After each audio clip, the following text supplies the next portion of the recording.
Deadlock is Valve's worst kept secret right now. It's their latest game that's been in development for the past few years and entered a restricted early access last year. Despite not even being available on public storefronts yet, Deadlock achieved a tremendous peak player count of over 170,000 and is still in the top 100 games on Steam with a surprisingly healthy player count. Deadlock is an extremely fun game that I've become thoroughly addicted to these past few months, even though I wasn't sure I'd like it at first. So in this video I want to explain exactly why I love Deadlock so much, because the game has several amazing game design pillars that all come together to create an incredible experience. So, let's talk about the biggest reasons why I love this game. Up first, we have one of the most important aspects of any game, the character designs. Without good characters, any MOBA or hero shooter is going to fail. Players need iconic heroes to latch onto in a robust and intriguing world, otherwise they won't care nearly as much about the game they're playing. Luckily, Valve is the master of making iconic and beloved characters, whether it's Alex from Half-Life or the hilarious cast of mercs from TF2. And they did not drop the ball here with Deadlock. Deadlock is set in a mysterious and occult version of 1920s New York City, which is already just such a cool environment and motif for a game.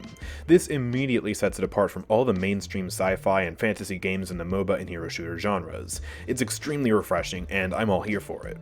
And the characters in Deadlock are all absolutely phenomenal. They're brimming with personality and are masterfully designed in a way that makes them both visually intriguing and easy to identify in-game at a glance. They intuitively convey what each hero's kit is about in a way that doesn't feel out of place or unnatural.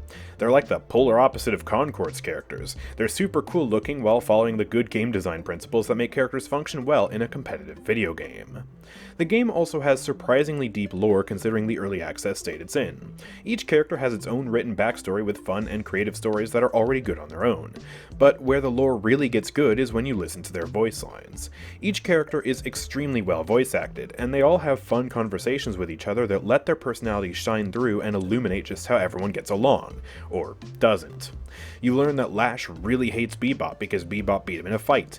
You watch Viscous earn the respect of the cold-hearted villain Seven, and learn about the thriving criminal underbelly of New York from characters like Wraith and Krill. Deadlock characters also convey a sense of mystery that ties into the lore through trinkets and design quirks on the character models themselves. There are so many interesting things that stand out on every character that make you ask questions about them and want to learn more. Why does Abrams have this giant tome? What's that big stone on Kelvin's back? What happened to Lady Guy's Storm? What secrets are hiding in Pocket's suitcase? What on earth happened to Seven? And what even is Viscous? Ultimately, Deadlock is set within a world that's extremely charming and brimming with life, intrigue, and mystery. While the roster of heroes is mostly serious, they still keep an air of whimsy about them that keeps the game from feeling downbeat. Now, one major critique that I've seen a lot about Deadlock's characters is that they don't look very good from a standpoint of graphical fidelity. Many of the textures and models are somewhat plain, and I think it's pretty fair to criticize the game for that. However, one point to keep in mind is that the game isn't finished yet. Many characters don't have their final models in place, and the Deadlock devs will be updating most of the roster before the game enters full release. But I also think that this lack of graphical fidelity actually works in Deadlock's favor for one very important reason. Deadlock doesn't require a supercomputer to run.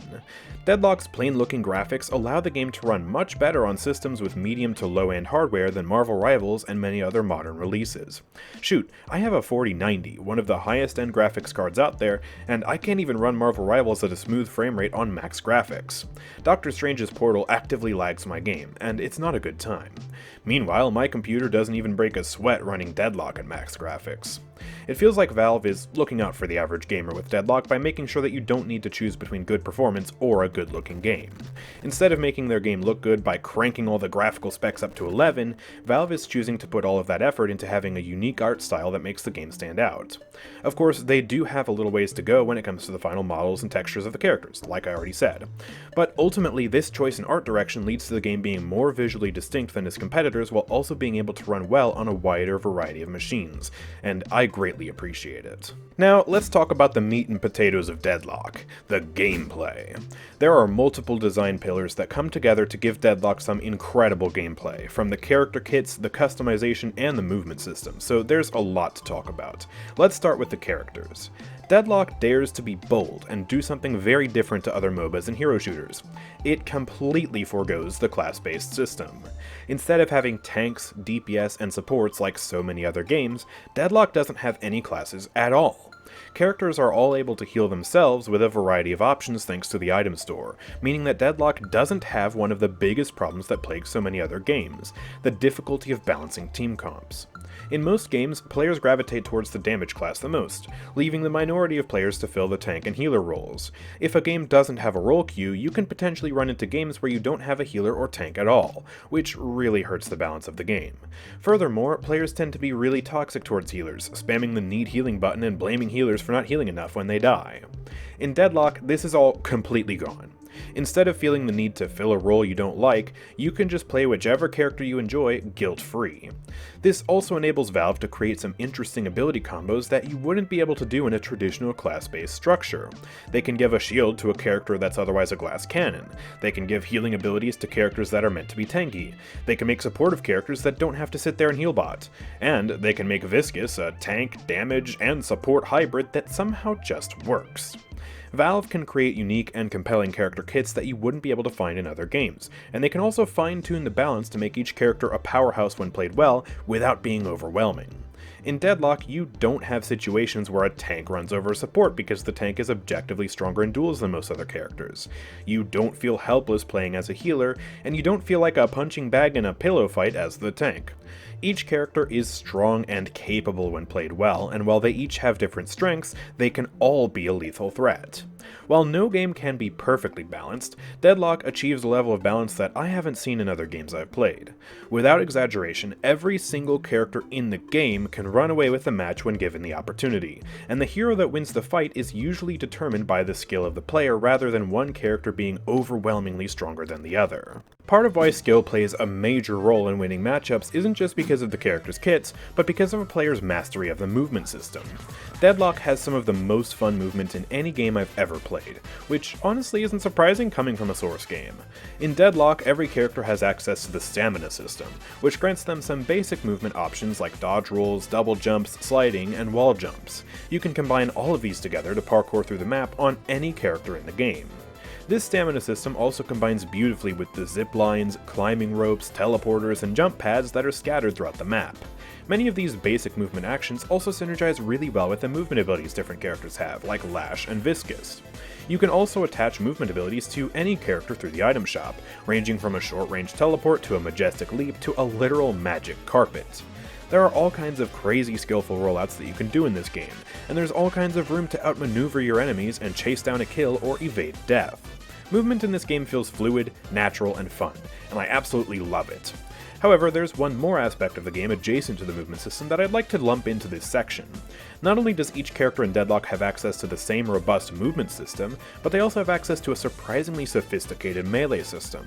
Each hero can do two melee attacks, light melee attacks and heavy melee attacks. Light melee can be used to quickly finish off a kill, while heavy melee attacks are telegraphed and pack some serious damage. However, melee attacks can also be parried if the player is quick enough. This parry will lock the enemy into a hefty stun, allowing the player to counterattack. However, if the player misses the parry, then they're locked into the animation and won't be able to attempt a parry for the next few seconds. Heavy melee attacks can also be redirected to avoid the parry entirely, which can be used to bait it out. While the mechanics themselves are simple, the mind games that can be played with the enemy are truly complex. It's like Valve added a mini fighting game with their MOBA hero shooter amalgamation, and it works surprisingly well. And to tie it back to the movement system, heavy punches can actually be used as a sort of weird mid-air dash, enabling certain rollouts and tight mid-air movement. It's just one more building block that makes up the incredible movement system in this game. Deadlock also has some phenomenal customization in the form of its huge and robust item shop. While the item shop is certainly overwhelming to new players, it's absolutely worth learning because of all the ways you can tailor your favorite character to your liking. There's so much personal expression in how you build your character, and there are many ways to change how you play. Even simple characters have multiple playstyles, and I absolutely love this level of depth that the game has. For example, you can build Wraith, a pretty simple run-and-gun based character, around a variety of different elements. There's the common gun-based builds where you mow people down with her powerful machine gun, but you can also build her to deal huge bursts of damage with her playing cards that act as homing explosives. You can build her around her ultimate, going for maximum uptime and locking down the enemies so you and your team can have an easy time killing them. And if you want to zoom, you can augment all 3 of these builds with the movement-based items from the shop and use those in tandem with her powerful teleportation ability. If you're someone who loves build crafting, Deadlock is a playground rich with all kinds of loadouts for you to explore. But you don't just need to stick to a predefined loadout for the entire match. Oftentimes, you need to make decisions on the fly about which items you purchase first, and whether you deviate from the build entirely in order to pick up some counterplay options. If the enemies have a lot of crowd control, you might want to buy items that remove debuffs. If the enemies have flying heroes, you might want some sort of knockdown. If the enemies have too much healing, buy anti-healing items. The item shop gives you the tools you need to fight back against whatever is overwhelming you in the match and counterplay the enemies. But the enemies have the exact same access to those tools, which opens up the option to counterplay, which means you'll need to counterplay, and so on. The items in this game open up so much room for skill expression and personal playstyle choices, and it's utterly fantastic. But if you don't want to make your own loadout and just want to play the game, Deadlock makes it easy to import a popular and effective build. You can let other players do the build crafting for you and focus on the gameplay if you so choose. Deadlock also has phenomenal gameplay objectives that keep the game interesting. The primary goal of the game is to destroy the enemy team's guardians and walkers while protecting your own, until you're able to push into the enemy base and destroy their shrines and patron. In the early game, players are split off into 4 different lanes, with 2 solo lanes and 2 duo lanes. The goal is to destroy the enemy's guardian, but you likely won't be able to do so right away. You need to farm waves of minions to build up a stockpile of souls, which you use to get stronger and buy items. However, the minions also don't just automatically grant you their souls if you kill them. You get part of the souls up front for killing them, but the remaining part floats up into the air as a soul orb. If you shoot it, you can secure the souls for yourself, but the enemies can also shoot these orbs to steal them. This makes farming souls much more dynamic and engaging, because it turns it into a game of who can steal the most souls from the enemy. If you don't want to give the enemies the opportunity to steal your souls though, you can always just melee the minions to death, but this puts you at risk because it potentially exposes you to enemy fire. However, there's another reason why you need to clear out all these minions. You see, the Guardian does extreme amounts of damage to players, but it'll switch targets to your minions if they're close enough. So, you need to escort your minions over to the Guardian so that you have breathing room to actually destroy it. This is a brilliant piece of game design because it turns what are otherwise just boring NPCs into a dynamic game element that you need to tussle with the enemies in order to control, keeping the game engaging. The Guardian's beefy damage also serves to shrink the map into more manageable pieces. The Deadlock map is gigantic, but the Guardians section it off into smaller arenas where you can focus on local fights. However, these arenas aren't always respected, as players from the duo lanes can gank other lanes to help turn the tide of battle in their favor and break the deadlock. This can be risky though, because the enemies can also take advantage of this imbalance to push a lane that's not getting ganked. There's a lot of strategy that results from this map layout and design, and it allows good team coordination and communication to flourish. There's also the Soul Urn and the mid-boss, which are used to further instigate fights. Every so often, a soul urn will spawn on the map which needs to be escorted to the other side. It can be picked up by either team, and will grant a large amount of souls to the team that secures it. If a team chooses to attempt a soul urn run, you can guarantee that the other team will try to stop them. It allows for small fights and skirmishes to take place throughout Deadlock's expansive map, and it also serves as a comeback mechanic for a team that's behind. You see, the Soul Urn's drop-off location will favor one team if they're behind by enough souls, making it easier for that team to escort the urn. It's a nice gameplay feature that helps the losing team have a chance to bounce back. The mid-boss is also such a cool map objective. It's called the mid-boss because it spawns in the middle of the map, and it can be defeated to grant a powerful buff. It often takes multiple team members to destroy, and when it reaches half health, it lets out a loud wail that lets everybody know that the mid-boss is being attacked. When it's defeated, a buff crystal will slowly descend from the ceiling that, when punched, will grant the team that secures it a powerful buff. This means that the mid-boss is brimming with potential for team fights to happen, as one team tries to steal the Rejuvenator buff from the other team. There are situations where a lone brave player can steal the Rejuvenator buff from the enemy team if they're fast and skilled enough, and there are also situations where massive 6v6 team fights take place just to secure it. The Rejuvenator also serves as a reward if you can win a team fight elsewhere on the map. If your team comes out on top of a team fight and most of the enemies are dead, you can usually easily secure the Rejuvenator buff without it being stolen from you, which you can then use to break the deadlock and push into the enemy's base and deal some serious damage. The Rejuvenator serves as a means to provoke massive fights and break up stalemates, making it one of the most important and useful objectives on the entire map. Deadlock has extremely strong core game design systems that come together to create an incredible experience. You can tell that every aspect of this game has been well thought out, and the game has such strong roots to become a blowout success on release. I've covered most of what makes this game great throughout this video, but there's one more thing I want to discuss that ties this whole game together for me. You see, there's one character in this game that feels like he was designed specifically for me, because he has everything I could possibly want out of a character in a game like this. If you followed my Deadlock streams on this channel, then you know exactly who I'm talking about, and that is, of course, the goo man himself, Viscous. While he may not be for everybody, Viscous checks every single box for what I want from a character. First of all, he's a ridiculously fun little guy. He's super friend-shaped, and he has such a cute voice that honestly reminds me a little of the turrets from the Portal series. I love silly out-of-the-box characters, and Viscous nails that criteria to a T. Viscous' actual abilities are utterly incredible too, because they allow for unbelievable levels of skill expression.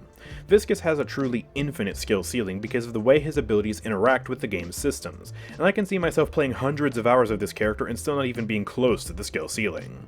Yet, despite this, his abilities are also rather straightforward on paper. His kit isn't bloated, instead being pretty intuitive but with insane levels of mechanical depth. First of all, he's got solid projectile-based gameplay.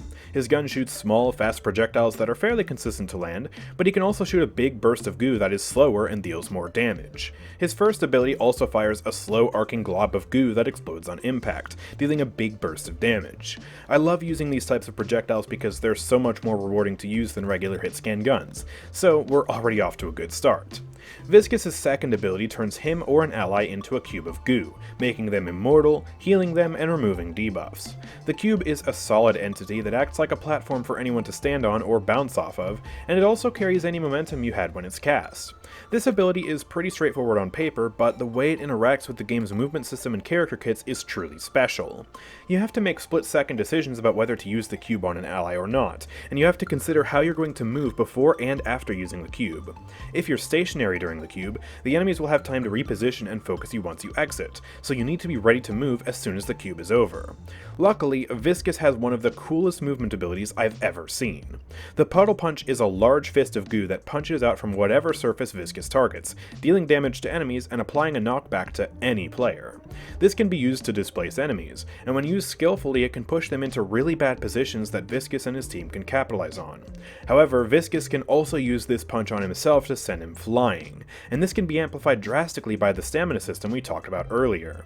Viscous can do all kinds of rollouts by incorporating double jumps, dash jumps, wall jumps, and slides with his Puddle Punch. I'm still practicing his movement tech, but I'm already capable of juking enemies and bouncing around the map at incredible speeds. If you know what walls and floors to look out for and what movement abilities to combo with them, Viscous is able to perform some of the most sophisticated movements in any video game. The skill expression from this one simple ability is off the charts, and you get rewarded heavily for mastering it. I absolutely love it. Viscous' ultimate is the Goo Ball, which is also super skillful. Viscous transforms into a massive ball of goo, rolling around and slamming into enemies to stun them and deal damage. He also has a large amount of damage reduction, making this the perfect space-making ability. What makes this ability so skillful is how you move around while using it. Turning is pretty slow, but if you bounce off a wall, you will instantly switch directions. You can speed up by holding left click, but this isn't always a good thing and sometimes you do need to move slower. You can double jump and dash down towards the ground, and you can also use abilities while rolling around. On its own, you already have to play a lot of mind games with the enemy by predicting where they're going to move. For example, enemies can double jump over your goo ball, but if you expect them to do this, then you can preemptively double jump to hit them mid-air. But if they expect you to double jump, then you might just go right over their head. They can also dodge left or right out of the way, so there are a lot of options for counterplay. To master the Goo Ball, you need to be good at reading what the enemies are going to do and reacting to how they play. However, sometimes the enemies are just out of reach. Vindicta and Grey Talon simply aren't able to be hit by the Goo Ball because they fly super high into the sky, which makes this ability pretty weak. Or at least, that's what you'd think if you aren't a master of the goo. You see, with the power of a well-placed Puddle Punch and a perfectly aimed Warp Stone, you can knock Vindicta and Grey Talon right out of the sky and then stun combo them to death on the ground. If you're skillful enough at the Goo Ball and buy the right items, you can outmaneuver just about any character in the game. The better the enemies are, the more difficult this is, and the better at Viscous you need to be. It's an arms race of pure, raw skill expression, and that skill gets rewarded with one of the most powerful playmaking abilities in the entire game. Playing Viscous requires an expert mastery of the game's movement system and positioning, and it's extremely rewarding. However, it gets even better because Viscous also has a ton of build diversity that changes how you play the game. My favorite way to play Viscous is with a goo ball rollout based build, using puddle punches and other movement abilities to outposition my enemies. This isn't the only way to play Viscous though. You can also play him as a support if you want, maximizing the cube's effectiveness and using other abilities to save your teammates. You can use the rescue beam to lasso a cube teammate to safety, or even turn the cube into a movement ability and fly away. You can also play a gun and punch focused damage build, using combos to destroy the enemies with quick bursts of weapon damage. All of these playstyles can be custom tailored in a multitude of ways to fit your personal preference, and it's absolutely phenomenal. In my opinion, Viscous is peak character design and gives me everything that I want from a game. Not only is he an extremely cute and silly character with unlimited skill expression through mastery of the game's movement system, but he interacts with the other extremely well designed systems in Deadlock in a way that's just so gosh darn satisfying. Viscous actively makes me want to come back to Deadlock and play more, and I'm actually thinking about playing some more Viscous as I write this section out. It genuinely feels like a Valve employee read my mind and created the perfect character for me, and my hat goes off to whoever created this beautiful goo boy. It would be remiss of me to make a video about why I love Deadlock and not include a section dedicated to this character. Deadlock is an incredible game. Even though it's just in early access right now, it already has incredible roots from which it can grow into the next big thing. And for me, it's even more special than that, because it manages to capture that magical spark that got me interested in Paladins a long time ago. Recently, Hi-Rez Studios announced that Paladins would no longer receive updates in the future, and that all staff working on the game would be laid off, which was devastating news for a lot of people, including myself. Through all its ups and downs, Paladins always had that magic that kept me coming back to the game. Its core design principles and vibrant character roster enraptured me into the game and are why I stuck with it for so long. For me, Deadlock is the exact same way. Many of the things that I love about Paladins are also in this game. From the whimsical and fun characters to the customization to the movement system and intrinsic game mechanics, Deadlock is, in my opinion, much closer to the spiritual successor of Paladins than Marvel Rivals is. Deadlock also has many of the quality of life features that I love about Paladins, like the team UI, detailed advanced descriptions, and death recaps. If you're the type of person who prefers the hero shooter aspects of Paladins more than the MOBA aspects, the fast-paced combat, the chaotic team fights, and the payload-based gameplay, then Marvel Rivals definitely makes sense to move to going forward. There's a good reason why much of my audience has become hooked on that game ever since it came out. However, what Deadlock made me realize is just how much I appreciate the MOBA elements that Paladins had. The slower-paced strategic gameplay and the infinite customization appeals to me a lot, and I think that's why I never truly enjoyed Overwatch or Marvel Rivals the same way as I did Paladins. If you're like me and you agree with that sentiment, then you really should give Deadlock a try. You'll feel right at home in this game, just like I do. But anyways, that's gonna do it for this video. Let me know what you think about Deadlock in the comments section down below, and be sure to drop a like on this video if you enjoyed. I'll be coming out with much more Deadlock content here in the future, so make sure to subscribe to the channel so you don't miss out. And if you really want to show your support, consider becoming a channel member linked in the description. But with all that being said, thank you guys for watching, and I'll see you guys next time. Peace out.